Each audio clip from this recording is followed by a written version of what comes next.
നമസ്കാരം. ഈ വീഡിയോയിൽ ഉൾപ്പെടുത്തിയിരിക്കുന്നത് NCERT +2 കൊമേഴ്സിലെ അക്കൗണ്ടൻസി പാഠഭാഗമായ അക്കൗണ്ടിംഗ് ഫോർ ഷെയർ ക്യാപിറ്റൽ എന്ന ചാപ്റ്റർ ആണ്.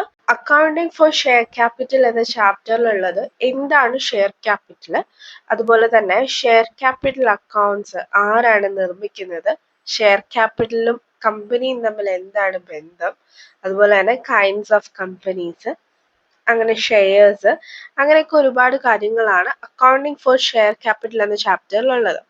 അത് വളരെ ബേസിക് ആയിട്ടുള്ള ചാപ്റ്റർ ആണ്. പ്രോബ്ലംസിന് കൊടുക്കുന്ന അതേ ഇമ്പോർട്ടൻസ് തിയറിക്കും കൊടുക്കണം. സിമ്പിൾ തിയറി ആണ്. തിയറി മനസ്സിലാക്കിയാൽ അത് നമുക്ക് പ്രോബ്ലംസ് ഈസി ആയിട്ട് ചെയ്യാൻ സാധിക്കും. കാണാതെ പഠിക്കുന്നതിൽ നല്ലത് കേട്ട് മനസ്സിലാക്കി പോകുന്നതാണ്. അപ്പോൾ നമുക്ക് പിന്നീട് ഓർത്തിരിക്കാനും പ്രോബ്ലംസ് കറക്റ്റ് ആയിട്ട് ചെയ്യാനും സാധിക്കും. നമുക്ക് ചാപ്റ്ററിന്റെ പേരിൽ നിന്ന് തന്നെ തുടങ്ങാം. ചാപ്റ്ററിന്റെ പേര് അക്കൗണ്ടിംഗ് ഫോർ ഷെയർ ക്യാപിറ്റൽ എന്നാണ്. എന്താണ് ഷെയർ ക്യാപിറ്റൽ? ഷെയർ ക്യാപിറ്റൽ കമ്പനിയുമായിട്ട് ബന്ധപ്പെട്ടിരിക്കുന്നു. ഒരു കമ്പനിക്ക് സ്വന്തമായി ക്യാപിറ്റൽ സ്വരൂപിക്കാൻ സാധിക്കില്ല. കമ്പനി പബ്ലിക്കിൽ നിന്ന് ക്യാപിറ്റൽ സ്വരൂപിക്കുന്നതിനായി കമ്പനിയുടെ ഓഹരികൾ അഥവാ ഷെയർസ് പബ്ലിക്കിന് നൽകി കമ്പനിക്ക് ആവശ്യമായ ക്യാപിറ്റൽ റേസ് ചെയ്യുന്നു. ഒരു ഷെയർ അഥവാ ഓഹരി എന്ന് പറയുന്നത് കമ്പനിയുടെ മൊത്തം ഉടമസ്ഥാവകാശത്തെ ചെറിയ ചെറിയ ഭാഗങ്ങളാക്കി മാറ്റുകയും അങ്ങനെയുള്ള ഓരോ ഭാഗത്തെയും വിളിക്കുന്ന പേരാണ് ഷെയർ അഥവാ ഓഹരി എന്ന് പറയുന്നത്. കമ്പനി സ്റ്റോക്സ് അഥവാ ഷെയർസ് നൽകുമ്പോൾ വാങ്ങുന്നയാളെ ഷെയർ ഹോൾഡർ എന്നും അവർ നൽകുന്ന പണത്തെ ഷെയർ ക്യാപിറ്റൽ എന്നും വിളിക്കുന്നു. ഒരുപാട് ഷെയർ ഹോൾഡേഴ്സ് ഉള്ളതുകൊണ്ട് തന്നെ സെപ്പറേറ്റ് ആയിട്ട് കമ്പനിക്ക് എല്ലാവർക്കും അക്കൗണ്ട് ക്രിയേറ്റ് ചെയ്യാൻ സാധിക്കില്ല. ഷെയർ ഹോൾഡേഴ്സിന് കോമൺ ആയി ഒരു അക്കൗണ്ട് കമ്പനി ക്രിയേറ്റ് ചെയ്യുന്നു. ആ അക്കൗണ്ടാണ് ഷെയർ ക്യാപിറ്റൽ എന്ന് പറയുന്നത്. ഇനി നമ്മൾ ഡിസ്കസ് ചെയ്യാൻ പോകുന്നത് കമ്പനിയെ കുറിച്ചാണ്. എന്താണ് കമ്പനി എന്ന് നോക്കാം. ഒരു പ്രത്യേക ലക്ഷ്യത്തോടെ നിയമപരമായ ആളുകളുടെ ഒരു അസോസിയേഷനെ പ്രതിനിധീകരിക്കുന്ന ഒരു നിയമപരമായ സ്ഥാപനമാണ് കമ്പനി എന്ന് പറയുന്നത്. ഇന്ത്യയിലെ നിയമം അനുസരിച്ച് ഒരു കമ്പനി രൂപീകരിക്കുന്നതും രജിസ്റ്റർ ചെയ്യുന്നതും കമ്പനീസ് ആക്ട് 2030 അല്ലെങ്കിൽ അതിനു മുൻപുള്ള ഏതെങ്കിലും കമ്പനീസ് ആക്ടിലോ നിർബന്ധമായും രജിസ്റ്റർ ചെയ്തിരിക്കണം.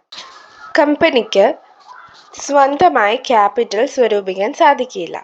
അതുകൊണ്ട് കമ്പനിയുടെ ഷെയർസോ ഡിബഞ്ചേഴ്സും ഒക്കെ പബ്ലിക്കിന് ഇഷ്യൂ ചെയ്തുകൊണ്ട് ക്യാപിറ്റൽ സ്വരൂപിക്കുന്നു. ക്യാപിറ്റൽ കോൺട്രിബ്യൂട്ട് ചെയ്യുന്നവരെയാണ് ഓണേഴ്സ് എന്ന് പറയുന്നത്, അല്ലേ? ഒരുപാട് ആൾക്കാർ ക്യാപിറ്റൽ കോൺട്രിബ്യൂട്ട് ചെയ്യുന്നത് കൊണ്ട് തന്നെ കമ്പനിക്ക് ഒരുപാട് ഓണേഴ്സും കാണും.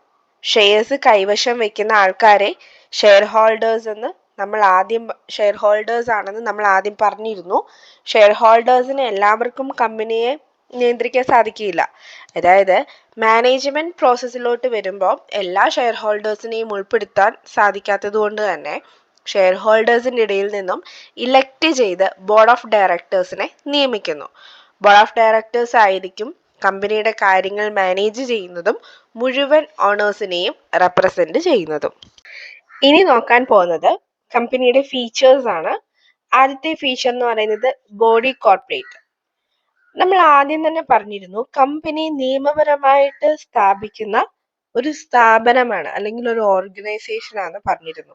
കമ്പനീസ് ഇന്ത്യൻ നിയമം അനുസരിച്ച് കമ്പനി രൂപീകരിക്കുമ്പോഴത്തേക്ക് കമ്പനീസ് ആക്ട് 2030 അല്ലെങ്കിൽ അതിനു മുൻപുള്ള ഏതെങ്കിലും ഒരു ആക്ടിൽ രജിസ്റ്റർ ചെയ്യണം എന്ന് പറഞ്ഞിരുന്നു.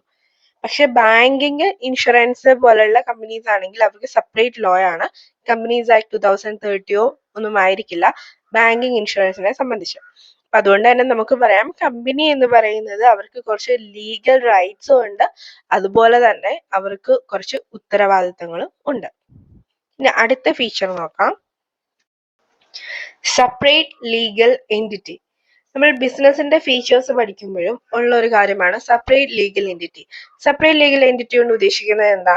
ആ കമ്പനിയുടെ കാര്യത്തില് കമ്പനിയും അതിന്റെ മെമ്പേഴ്സും തമ്മിൽ ഒരു സെപ്പറേറ്റ് എൻറ്റിറ്റി ആയിരിക്കും. കമ്പനിയെ നിയമത്തിന്റെ മുൻപിൽ ഒരു ആർട്ടിഫിഷ്യൽ പേഴ്സൺ ആയിട്ടാണ് കാണുന്നത്. അപ്പം അതുകൊണ്ട് തന്നെ കമ്പനിക്ക് എന്താ, ഒരു കോൺട്രാക്റ്റിൽ ഏർപ്പെടാം, ബാങ്ക് അക്കൗണ്ട് ക്രിയേറ്റ് ചെയ്യാം, ഇനി പ്രോപ്പർട്ടീസ് ഓൺ ചെയ്യാം, കമ്പനി ഒരു പേഴ്സൺ ആയിട്ട് തന്നെ ട്രീറ്റ് ചെയ്യുന്നത്. പക്ഷെ മെമ്പേഴ്സും ഡിഫറെന്റ് പേഴ്സൺ ആയിട്ട് ട്രീറ്റ് ചെയ്യുന്നു. രണ്ടും രണ്ടായിട്ടാണ് കാണുന്നത്. കമ്പനിയെ സംബന്ധിച്ച് കമ്പനിയുടെ മെമ്പേഴ്സിന് ലൈബിലിറ്റി ലിമിറ്റഡ് ആയിരിക്കും. അവര് ഷെയർസിന്റെ എത്രത്തോളം വാല്യൂ ഇനി കൊടുക്കാനുണ്ടോ അത്രയും ആയിരിക്കും അവരെ സംബന്ധിച്ച് ലൈബിലിറ്റി എന്ന് പറയുന്നത്. അത്രയും അവർ കൊടുത്താൽ മതി. ഇനി ഒന്നും കൊടുക്കാനില്ലയോ അവരുടെ ലൈബിലിറ്റി അവിടെ തീർന്നു. ഇനി കമ്പനീസ് ലിമിറ്റഡ് ബൈ ഗ്യാരണ്ടി ആണെങ്കിൽ അവര് വൈൻഡിങ് അപ്പിന്റെ സമയത്ത് എന്താണോ ഗ്യാരണ്ടി ചെയ്തിരിക്കുന്നത് അത്രയുമായിരിക്കും അവരുടെ ലൈബിലിറ്റി എന്ന് പറയുന്നത്. കമ്പനിയിലെ മെമ്പേഴ്സിന് എന്തൊക്കെ മാറ്റങ്ങൾ ഉണ്ടായാലും അത് കമ്പനിയുടെ പ്രവർത്തനത്തെ ബാധിക്കില്ല. അത് കണ്ടിന്യൂ ചെയ്തുകൊണ്ടേയിരിക്കും. ഇപ്പം മെമ്പേഴ്സ് ഇൻസോൾവെന്റ് ആയി അല്ലെങ്കിൽ മെമ്പർ ഡെത്ത് ആയി അതൊന്നും കമ്പനിയെ സംബന്ധിച്ച് ബാധിക്കുന്ന കാര്യമല്ല. കമ്പനിയുടെ പ്രവർത്തനങ്ങൾ തുടർന്നുകൊണ്ടിരിക്കും. അതാണ് പെർപെച്വൽ സക്സഷൻ എന്ന് പറയുന്നത്. അതായത് കമ്പനി ഒരു ഹ്യൂമൻ ബീയിങ് അല്ല അല്ലെ, ഒരു ആർട്ടിഫിഷ്യൽ പേഴ്സൺ ആണ്. അപ്പൊ അതുകൊണ്ട് തന്നെ ഒരു പേര് എഴുതി സൈൻ ചെയ്യാനായിട്ട് കമ്പനിക്ക് സാധിക്കില്ല. അപ്പൊ കമ്പനിക്ക് ആവശ്യമായിട്ടുള്ള ഒരു സീലാണ്. ആ സീൽ ഒരു കോമൺ സീൽ ആയിരിക്കും.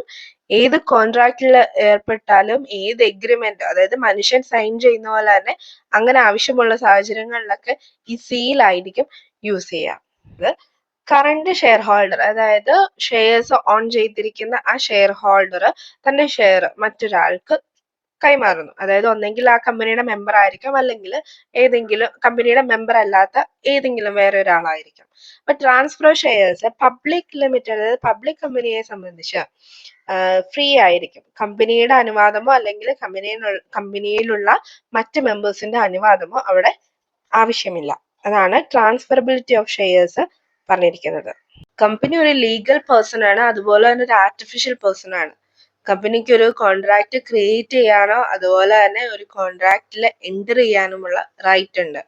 ഈ എഗ്രിമെന്റിൽ എന്തെങ്കിലും ബ്രീച്ച് അല്ലെങ്കിൽ വോയിഡ് ആകുമോ എന്തെങ്കിലും ചെയ്തു കഴിഞ്ഞാൽ ഈ മറ്റുള്ള മെമ്പറിന് ആ എഗ്രിമെന്റിലുള്ള ആരുമായിട്ടാണോ കോൺട്രാക്റ്റിൽ ഏർപ്പെട്ടത് അവർക്കെതിരെ കേസ് കൊടുക്കാനോ ഇനി അവർക്ക് കമ്പനിക്കെതിരെ കേസ് കൊടുക്കാനോ പറ്റുമെന്നാണ് ഈ ഫീച്ചറിൽ പറഞ്ഞിരിക്കുന്നത്. ഇനി നോക്കാൻ പോകുന്നത് ടൈപ്സ് ഓഫ് കമ്പനിയാണ്. കമ്പനിയെ ലയബിലിറ്റിയുടെ ബേസിലും മെമ്പേഴ്സിന്റെ ബേസിലും രണ്ടായിട്ട് ഡിവൈഡ് ചെയ്തിട്ടുണ്ട്. ആദ്യം നമുക്ക് ലയബിലിറ്റിയുടെ ബേസിൽ നോക്കാം. Company limited by shares, company limited by guarantee, unlimited companies, ഇങ്ങനെ മൂന്നായിട്ടാണ് ലയബിലിറ്റിയുടെ ബേസിൽ കമ്പനിയെ ഡിവൈഡ് ചെയ്തിരിക്കുന്നത്.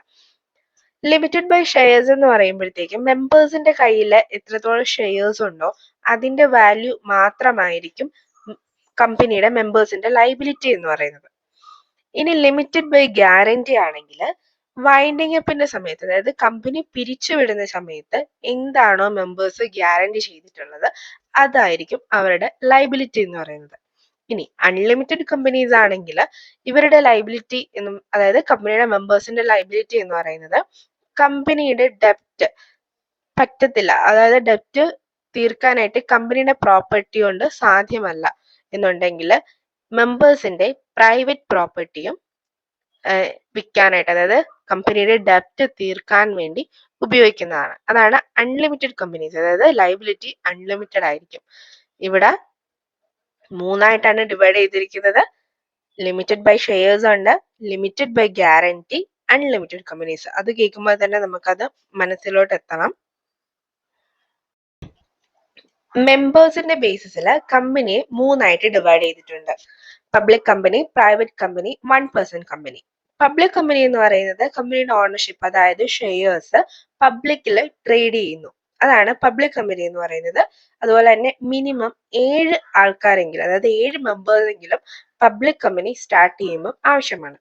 ഇനി പ്രൈവറ്റ് കമ്പനി വരുമ്പോഴത്തേക്കും അവരുടെ ഓണർഷിപ്പ്, അതായത് അവരുടെ ഷെയർസ് ഒരിക്കലും അവർ പബ്ലിക്കായിട്ട് ട്രേഡ് ചെയ്യുന്നില്ല. പ്രൈവറ്റ് ഓണർഷിപ്പ് ആയിരിക്കും പ്രൈവറ്റ് കമ്പനിയുടേത്. അതുപോലെ തന്നെ മിനിമം 2 മെമ്പേഴ്സ് എങ്കിലും പ്രൈവറ്റ് കമ്പനി സ്റ്റാർട്ട് ചെയ്യുമ്പോൾ ഉണ്ടാവണം. 1% കമ്പനി എന്ന് പറയുന്നത് എന്താ, ഒരാൾ മാത്രമേ മെമ്പർ ആയിട്ട് കാണുള്ളൂ. നമ്മൾ ആദ്യം പറഞ്ഞ പോലെ ടൈപ്സ് ഓഫ് കമ്പനി എന്ന് പറയുമ്പോൾ കമ്പനിയെ ലയബിലിറ്റിയുടെ ബേസിലും മെമ്പേഴ്സിന്റെ ബേസിലും രണ്ടായിട്ട് ഡിവൈഡ് ചെയ്യുന്നുണ്ട്. അടുത്ത topic categories of share capital ആണ്. വീഡിയോയുടെ ലെങ്ത് കൂടുമെന്നുള്ളത് കൊണ്ട് അത് സെക്കൻഡ് പാർട്ടായിട്ട് ചെയ്യാനായിട്ടാണ് ഉദ്ദേശിക്കുന്നത്. പറഞ്ഞിരിക്കുന്ന കണ്ടന്റ് നിങ്ങൾക്ക് ഉപകാരപ്രദമാണെന്ന് തോന്നിയാൽ നമ്മുടെ ചാനൽ സബ്സ്ക്രൈബ് ചെയ്യണം, ലൈക്ക് ചെയ്യണം, അതോടൊപ്പം കൂട്ടുകാർക്ക് ഷെയർ ചെയ്യണം.